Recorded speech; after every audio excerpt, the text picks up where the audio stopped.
Bienvenido al canal Com Analysts. Este es Boris Tiesenhausen. El 24 de enero. Hay muchas noticias importantes hoy. En este número, Kiev y Kharkov están en llamas, mientras Abu Dhabi habla de paz. Estados Unidos prepara un duro golpe contra Irán, mientras Rusia llama a sus ciudadanos a abandonar el país inmediatamente.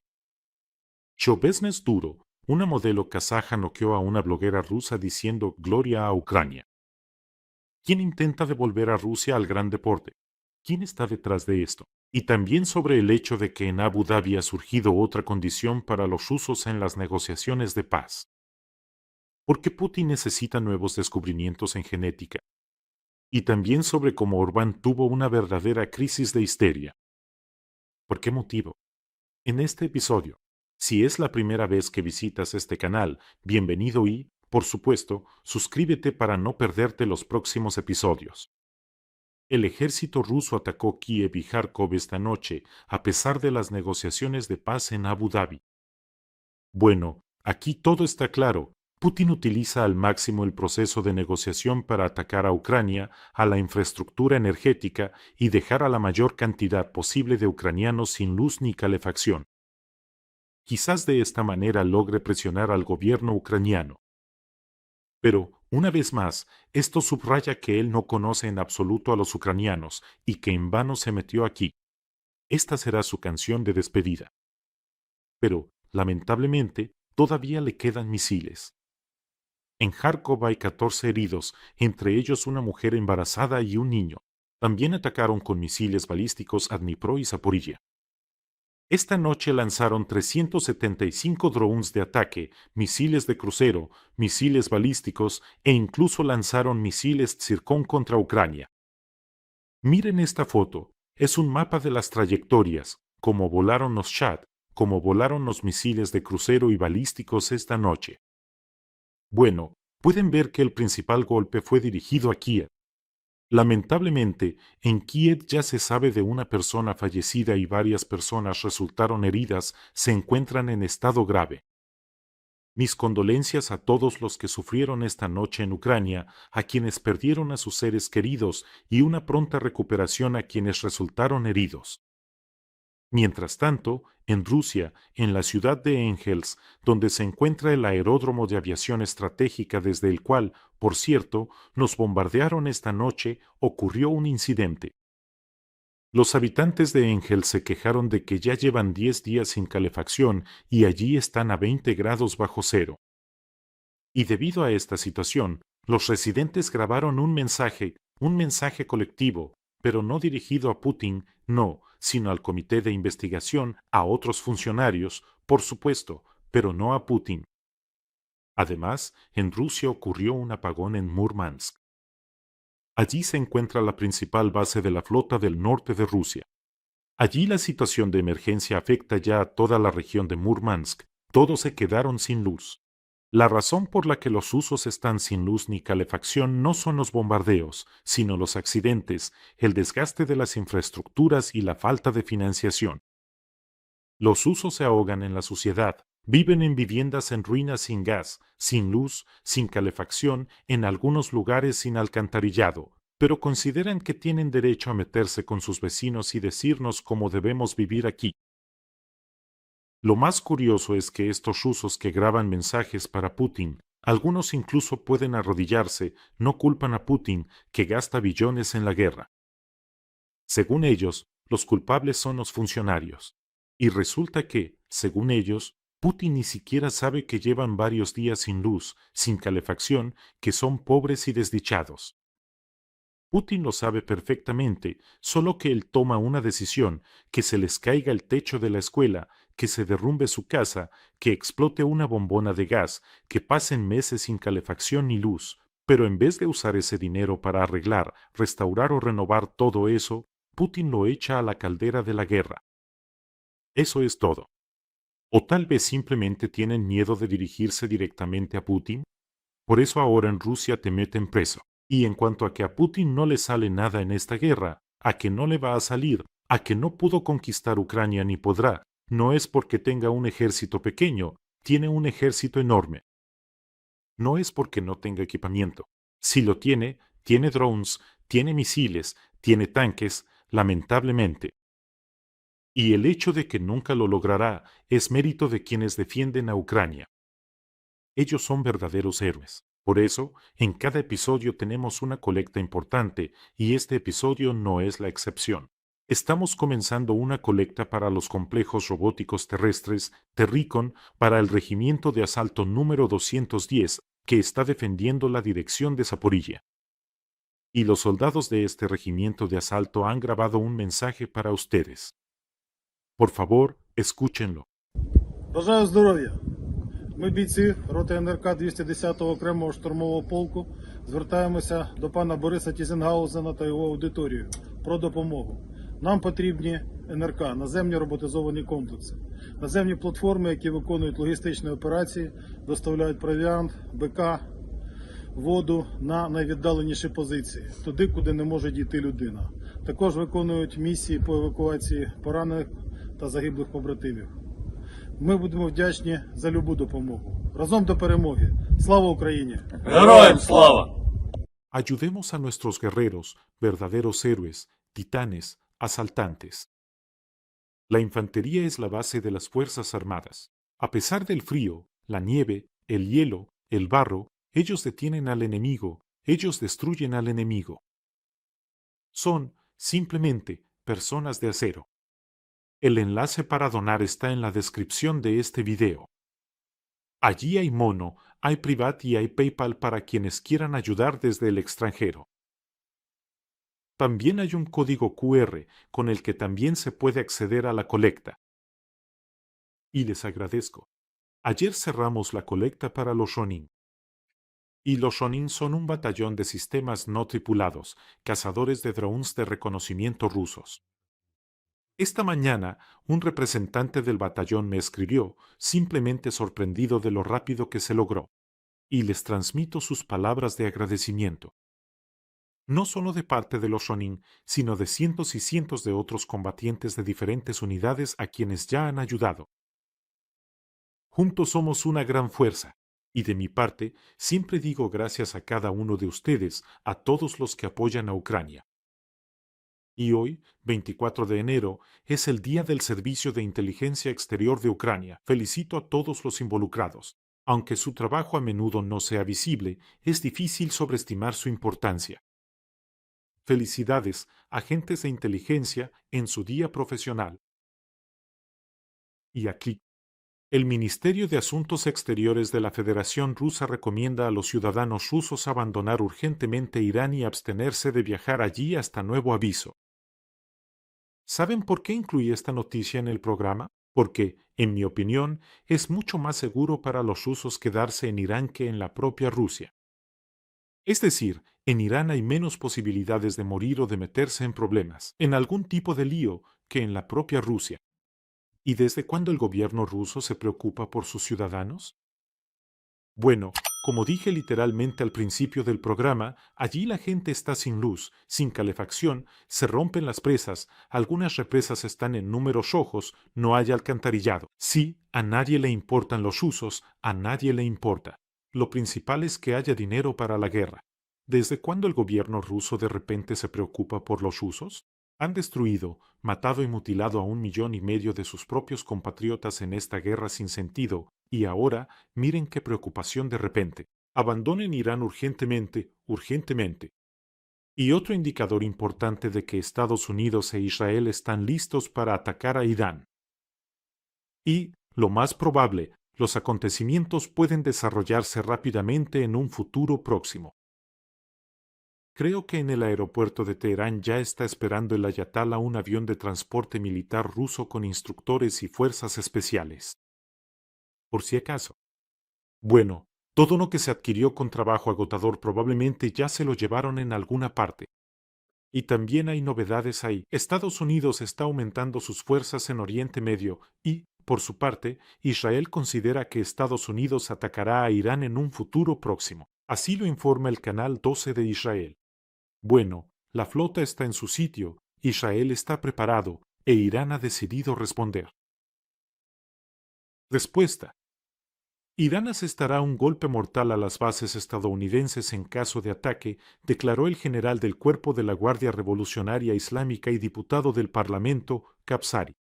En caso de cualquier error por parte de Estados Unidos, sus bases en Asia Occidental serán un objetivo, así lo señaló. Según él, la respuesta de Teherán será mortal y disuasoria, y los objetivos estadounidenses en la región están en la lista de los principales blancos.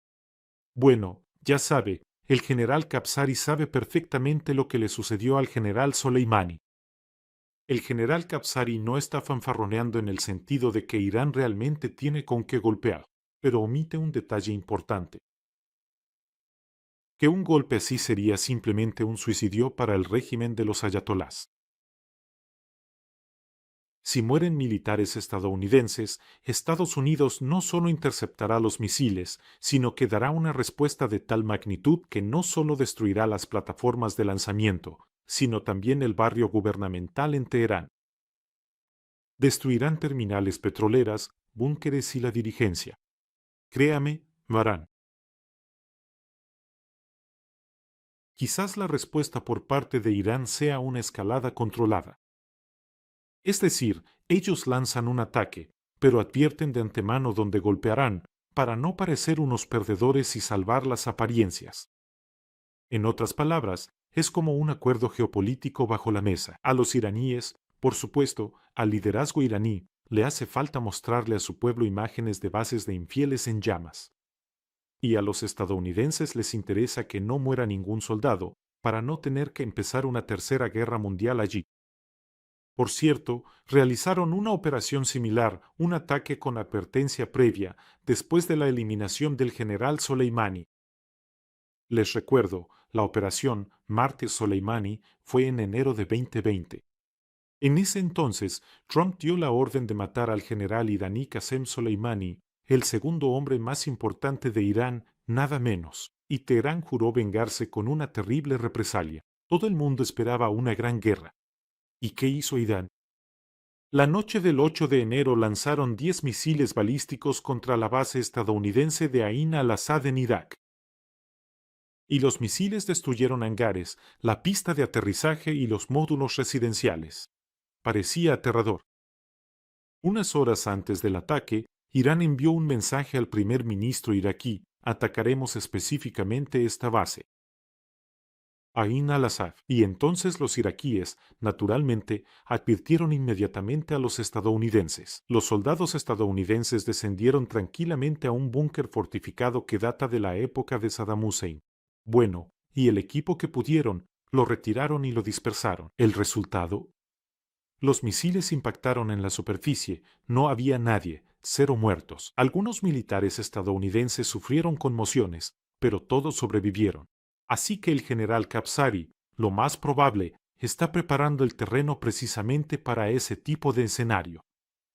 Si Trump los presiona, lanzarán un ataque contra un estacionamiento vacío en alguna base de Irak, lo grabarán desde 10 ángulos diferentes para TikTok, declararán una gran victoria sobre los haitanes y se calmarán. Por cierto, algunas aerolíneas ya han empezado a cancelar parte de sus vuelos. KLM y Air France ya han cancelado algunos de sus vuelos. Y los datos de Flight Radar confirman que los aviones civiles han comenzado a evitar el espacio aéreo de Irán e Irak, por una amplia curva a través de Egipto y Arabia Saudita. Y una noticia bastante inusual sobre el cruel y duro mundo del espectáculo, pero no podía dejar pasar esta noticia.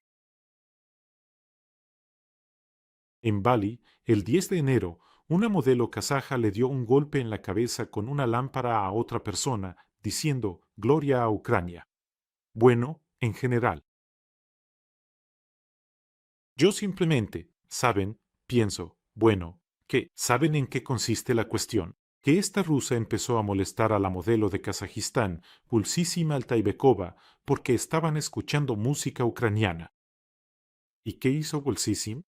Le respondió: «Gloria a Ucrania». Luego, como pueden imaginar, los usos agresivos empezaron a comportarse de manera insolente y lanzó el objeto. Alguien lanzó un vaso en dirección a la modelo kazaja. Bueno, y ella no se anduvo con rodeos y, simplemente, le dio con una lámpara en la cabeza a la bloguera rusa. Así que, con las palabras Gloria a Ucrania.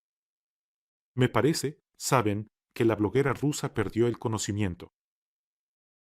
Creo que para los usos es un final del libro de texto. Las palabras Gloria a Ucrania y se apaga la luz. Esto es simplemente así. Sí, detuvieron a Gulsisim. Esto fue en Indonesia, por cierto, y ahora allí están trabajando los consulados para liberarla. De allí. Pero me parece que Ucrania debería entregarle algún premio o diploma a esta valiente mujer, sin duda. Por cierto, la rusa no admitió que ellas fueron las que empezaron la pelea. En primer lugar, quiero enviar un saludo a todos los kazajos sensatos. Y ahora una pregunta para todos. ¿Alguien puede decirme por qué los usos siempre se entrometen en todas partes con sus propias reglas? En otros países, escucha esta música, no escuches aquella. Siempre están buscando problemas. ¿Por qué son tan conflictivos? Y cuando reciben un golpe con una lámpara al grito de Gloria a Ucrania, se quejan de que son pobres e infelices y corren a poner denuncias en algún lado. Asimismo fue como Putin se metió en Ucrania, a decirnos cómo debemos vivir aquí, a enseñarnos, como decían ellos, al hermano menor e insensato. Vayan, escóndanse detrás de su muro, quédense en su propio pantano, eduquen a sus renacuajos, a quien quieran, a los Kadyrov, a quien sea. Simplemente no se metan aquí. Y Putin vino corriendo aquí, diciendo, ahora los voy a enseñar, golpeando la mesa, o sea, con el puñito, diciendo, empiezo una operación militar especial. Recibió un buen golpe en su nido calvo por parte de nuestros soldados. Y ahora se queja y le pide a Estados Unidos que incluya sobre Ucrania. ¿Cómo es posible eso? Y, por cierto, no olviden suscribirse a este canal. Su suscripción también es una contribución a la lucha contra la propaganda rusa. Cuanta más gente esté del lado luminoso, menos habrá del lado oscuro, donde se ha reunido esa banda de vampiros. Así que suscríbanse, realmente ayuda a promover la agenda anti-Putin. Bueno, y ahora hablemos de los funcionarios corruptos y también de las personas honestas y decentes, con conciencia. A Estonia se le retiró el derecho de organizar el Euro 2026 de esgrima por negarse a permitir la participación de deportistas de Rusia y Bielorrusia. Estonia había obtenido este derecho para organizar el Campeonato Europeo de Esgrima ya en 2024. Sin embargo, a finales del año pasado, la Federación de Esgrima simplificó las reglas para los rusos y bielorrusos. Y la Federación dice que ahora no solo pueden participar los rusos y bielorrusos, sino que incluso pueden competir aunque alguno de ellos sea militar. Por supuesto, Estonia no pudo tolerar esto y la Federación retiró el derecho de organizar este campeonato en Estonia. En primer lugar, un enorme agradecimiento y ahora también respeto para Estonia y los estonios. Han actuado de manera ejemplar. Bueno, ustedes están demostrando. Le están mostrando correctamente a algunos funcionarios deportivos corruptos cómo se debe tratar al ocupante. Me alegra el doble, porque tengo antepasados, entre ellos, de Estonia. Amo mucho ese país y sin duda iré allí. Más de una vez, cuando termine la guerra. Pero resulta que Estonia eligió la conciencia. ¿Y adivinen a dónde lo trasladaron? ¿Quién aceptó organizarlo, incluso si entre los rusos hay militares en servicio activo? Francia, Macron. Bueno, entiendo que detener un petrolero es la decisión correcta, ruso, pero dejar entrar a los usos, y además a militares, a las competencias, bueno, eso sí que. Francia, al acoger este campeonato, de hecho acepta las condiciones de que ayer ese ocupante podía estar disparando contra civiles ucranianos, combatiendo aquí en Ucrania, destruyendo nuestras casas y ciudades, y mañana irá a competir en los torneos. Entonces, aquí todo aún radica en la propia Federación de Esgrima. En los medios la llaman la Federación de Bolsillo de Ali Usmanov. Es un oligarca ruso, es como su pequeño tesoro. Ali Usmanov fue el jefe de esta federación desde 2008. Suspendió temporalmente sus funciones porque le impusieron sanciones. pero nosotros entendemos lo que significa temporalmente si él financiaba. Financiaba muy seriamente a esta federación. Durante años invirtió millones, decenas de millones de dólares en 15 años, y la Federación de Esgrima depende totalmente de ese dinero. Sin Usmanov están en bancarrota. Por eso decidieron hacerlo así. Por supuesto, se permite a los rusos, y el himno, que sea el himno ruso, que haya bandera, que los militares también participen. Estos funcionarios deportivos corruptos, por cierto, no solo en la esgrima. En el boxeo también hay un ruso al mando. En general, y algunos, como el Comité Olímpico Internacional, por ejemplo, simplemente hacen la vista gorda ante esto. Sí, claro, el deporte está fuera de la política. Déjenme contarles sobre el deporte fuera de la política. Año 1936, la Olimpiada de Hitler y sangre, en el sentido literal de la palabra, en las medallas. Esa Olimpiada en Berlín permitió a Hitler mostrar una Alemania hermosa y pacífica. Pocos sabían de esto, no había internet en ese entonces. Durante los Juegos quitaban los letreros de prohibida la entrada a judíos, el mundo mordió ese anzuelo, legitimó el régimen y 3 años después ese régimen comenzaría a incendiar Europa. Es decir, mientras los invitados se maravillaban en las gradas de lo hermoso que era todo, los funcionarios hitlerianos organizaban toda esa Olimpiada y mientras ellos se asombraban, a pocos kilómetros ya se estaba construyendo el campo de concentración de Sachsenhausen. Eso es todo, y después todo fue aún más aterrador, especialmente para los dirigentes sin principios de la Federación de Esgrima. Voy a dar un ejemplo histórico relacionado con la esgrima. Attila Petschauer, judío húngaro, campeón olímpico de esgrima con sable, leyenda del deporte, durante la guerra fue enviado a un campo de concentración. Lo sometieron a agua helada. Ellos lo llamaban entrenamiento. Murió de hipotermia y a causa de las palizas. Ese es el precio del deporte fuera de la política, vendidos miserables. Los funcionarios corruptos hacen exactamente lo mismo. La bandera y el himno del Hitler moderno están permitidos en las competiciones mundiales. Otro ejemplo, por cierto, Johann Trollmann, campeón de boxeo de Alemania. Era de origen gitano, o como se dice correctamente ahora, representante del pueblo romaní. Aún así, le ganó al guardia en una pelea. Simplemente lo mataron a palazos. Ese es el deporte sin política. Ustedes están haciendo exactamente lo mismo ahora. Quienes hoy permiten la participación de rusos en los torneos no se diferencian en nada de los representantes del Comité Olímpico Internacional. En 1936. Mentira. En los regímenes totalitarios como la URSS, la Alemania de Hitler o la Rusia de Putin, no existe el deporte privado a nivel nacional. Para ellos, los deportistas o los dictadores son una vitrina, es decir, cada medalla es una prueba de superioridad de la raza. Aquí estamos nosotros, los rusos, Dios está con nosotros, si tenemos más medallas, significa que somos una especie de superhombres. Bueno, y Hitler también pensaba que tenía superhombres.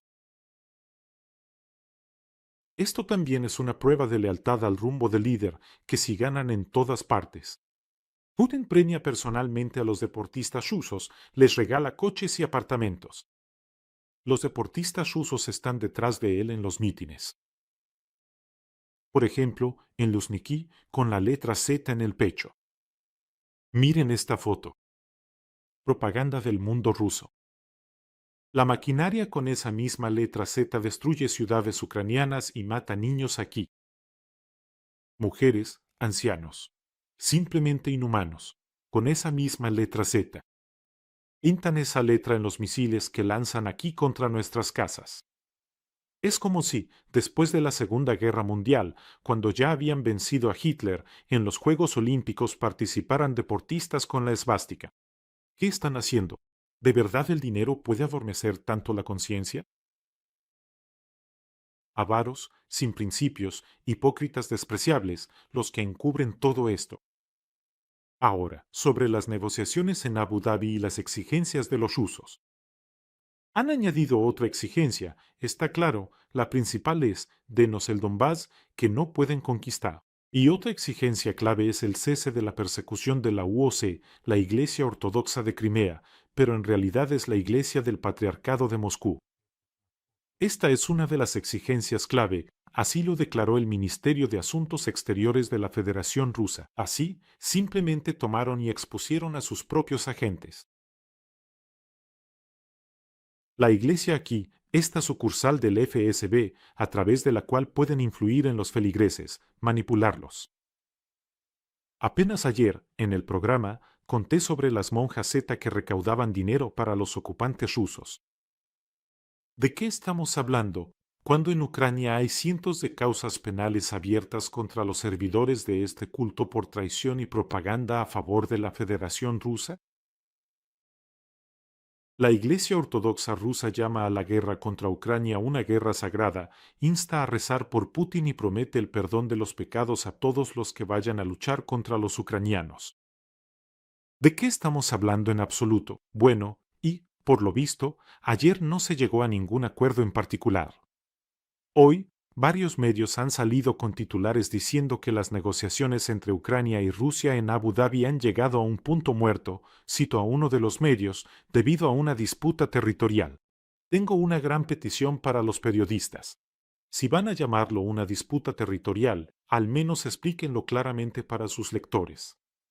Ahora me refiero a periodistas de diferentes países.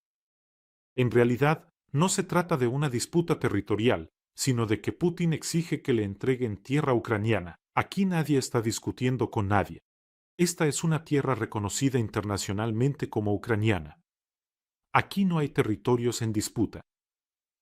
Las negociaciones se han estancado debido a las demandas desmesuradas del ocupante y terrorista. Así, probablemente, sería correcto decirlo. Por eso no es una cuestión disputada. No hay ninguna disputa por el territorio. Y la rata calva volvió a aparecer y exigió superar al mundo entero en el ámbito de la genética. Es decir, cada quien con lo suyo, y Putin hablando de longevidad. Cito, Rusia debe superar a los demás países en logros en el ámbito de la genética, declaró Putin en una reunión con estudiantes del Instituto de Física y Tecnología de Moscú. Bueno, esto fue antes de la festividad de los estudiantes rusos. Eso fue lo que declaró. Pero Putin también subrayó que los descubrimientos científicos en genética pueden ser más importantes que los inventos de la bomba atómica en el siglo pasado y pueden tener consecuencias colosales. Para Putin, estos descubrimientos en genética lo son todo. Está dispuesto a destruir toda Rusia por la longevidad, a bañarla en sangre.